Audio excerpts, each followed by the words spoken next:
నిన్న బట్టి విక్రమార్క గారు మంచిర్యాల పోయిండు. హరీష్ రావు ఇట్లాంటుండు అట్లా. నేను అడిగింది సీదా కుల్లం కుల్లా, జైపూర్ పవర్ ప్లాంట్కు రాష్ట్ర ప్రభుత్వం ఆమోదం చేసిందా లేదా, డిపిఆర్ అప్రూవ్ అయిందా లేదా చెప్పు బట్టి గారు. పీపీఏ ఉందా లేదా, పీపీఏ లేకుండా పని ఎందుకు స్టార్ట్ చేసిందో చెప్పు బట్టి గారు. 40 లక్షల టన్నుల బొగ్గు ఉన్నదా మాయమైందా, ఇద్దరం కలిసి పోదాం బట్టి గారు. నిజంగా బొగ్గు ఉంటే చూపి, నేను సారీ చెప్తా. బొగ్గు లేకపోతే నువ్వు రాజీనామా చేస్తావా బట్టి గారు, తయారున్నావా అంటే సపోర్ట్ చేస్తలేడు, దాని మీద చెప్తలేడు. సోలార్ పవర్ 2 ఏళ్ల టెండర్ 67 మెగావాట్లు 103 మెగావాట్లు 1000 కోట్లు ఖర్చు పెట్టిండ్రు. ఇప్పటికి కరెంటు ఉత్పత్తి అయితే లేదు, పీపీఏ లేదు, కరెంటు గొంటలేరు, 1000 కోట్లు ఆగమైనాయి అన్న. అయినాయా కాలేదా సూటిగా మాట్లాడు, దాని మీద చెప్తలేడు. నేను సూటి ప్రశ్నలు వేస్తే దేనికి సమాధానం వస్తలేదు. కానీ నన్ను 4 కేసులు పెడుతున్నారు. అడగంగానే నా మీద ఈడ కూడా బాగా పెడుతున్నట్టు నా మీద కూడా పెడుతున్నారు. మొన్న సుదర్శన్ అన్న మీద కూడా పెట్టారు. సుదర్శన్ అన్న మొన్న సివిల్ సప్లైలా వడ్లు మాయమైనాయి, ఇవి మాయమైంటే ఆయన మీద కేసు అయింది. మా వినయ్ భాస్కర్ గారు ఇక్కడ కార్యకర్తలు కొట్లాడితే వీళ్ళ మీద కేసులు అవుతాయి. నేను గట్టిగా మాట్లాడితే నా మీద ఒక 5 ఎంక్వైరీలు వేసిండు. 2 సిఐడి, 2 విజిలెన్స్, ఒక కమిషను, ఓ 10 గల పడ్డాయి నా మీద. పడితే పడని, మీరుండగా మాకేం భయం. ఇంత మంచి కార్యకర్తలు, ఇంత పెద్ద గులాబీ సైనికులు, ఇంతమంది అండగా ఉంటే మేము భయపడతామా? మీరుండగా ఇంకా గట్టి కొట్లాడతాం. సవాలే లేదు, ఉసుకు చూడనే కా సవాల్ ही नहीं है. అయితే ఇలా ఇంకో జోక్. ఈ సింగరేణిలో, అరే गौस भाई सीटी बहुत मार रहे, मेरा खत्म होने के बाद मारो आप. అయితే ఇలా ఇంకొక ఆశ్చర్యం. సింగరేణిలో కేంద్ర ప్రభుత్వానికి 49% వాటా ఉంటుంది. నేను మొన్న డిమాండ్ చేసిన 51 తెలంగాణది, 49 ఢిల్లీది, కేంద్రంది. కేంద్ర బొగ్గు మంత్రి ఎవరు? కిషన్ రెడ్డి బొగ్గు మంత్రి. ఏమయ్యా కిషన్ రెడ్డి, ఈడ 40 లక్షల టన్నుల బొగ్గు మాయమైంది, డీజిల్ స్కామ్ అవుతుంది, గిలెటిన్ స్టిక్ స్కామ్ అవుతున్నది, ఇక్కడ సోలార్ పవర్ స్కామ్ అవుతున్నది. ఇన్ని స్కామ్లు అవుతుంటే నువ్వు ఎందుకు సపోర్ట్ చేస్తలేవు? బొగ్గు మంత్రివి కదా. దీని మీద ఒక సిబిఐ విచారణ జరుపు, సెంట్రల్ విజిలెన్స్ విచారణ జరుపు అని నేను డిమాండ్ చేసిన.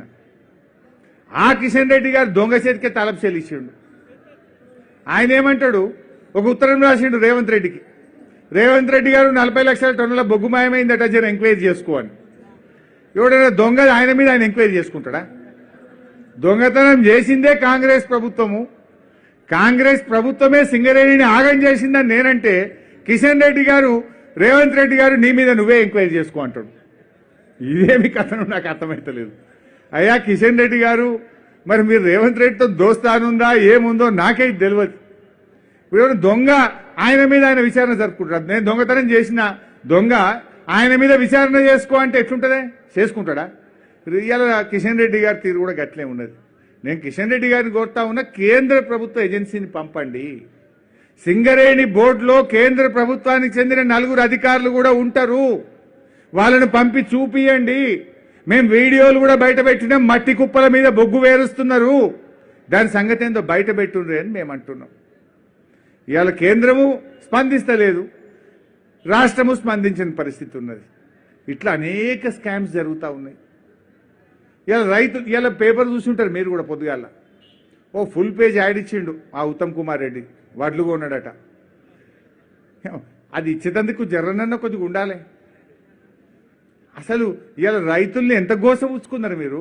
ఇంకా వడ్లున్నాయి ఊర్లో పొన్న, అనేక ఊర్లలో ఇంకా వడ్లు అమ్ముడు పోక వడ్లు వర్షానికి తడిసిపోయి రైతులు బాధపడుతున్నారు. ఈయన కొన్న 75 లక్షలకి ఇక నా అంత మొగోళ్ళు లేడు, నేను ఇన్ని వడ్లు కొన్నా అని ఇలా పేపర్లో యాడ్ ఇచ్చిండు. 2020-21 సంవత్సరంలో సివిల్ సప్లైస్ కార్పొరేషన్ గా పెద్ది సుదర్శన్ రెడ్డి గారు, కేసీఆర్ గారు ఉన్నప్పుడు అప్పుడే 92 లక్షల మెట్రిక్ టన్నుల వడ్లు యాసంగిలో కొన్నాం. 92 లక్షల మెట్రిక్ టన్నులు కొన్నాం మనం. వీళ్ళు 75 కొన్నారు. అది ఏడ్చుకుంటా తుడుచుకుంటా తడిచిపోయి అందులో తరుగు పెట్టి, నానా గోసపెట్టి, క్వింటల్కు 5 కిలోల తరుగు పెట్టి, రైతుల్ని గోసపెట్టి కొన్న 75కు ఈ అందానికి ఇంకా పేపర్లో ఫుల్ పేజ్ యాడ్లట. అసలు మీకంటే ఎక్కువ 92 లక్షలు కదా మీ బీఆర్ఎస్ గవర్నమెంట్ కొన్నది. 92 లక్షలు కొన్న మనం ఆ రోజు. వీళ్ళు 75 కొనలే, దానికి పేపర్లో ఫుల్ పేజ్ యాడ్ ఇస్తారు. ఎవరు కనీసం జనం ఏమని అనుకుంటారని కొద్దిగానే ఉండాలన్నా వద్దా?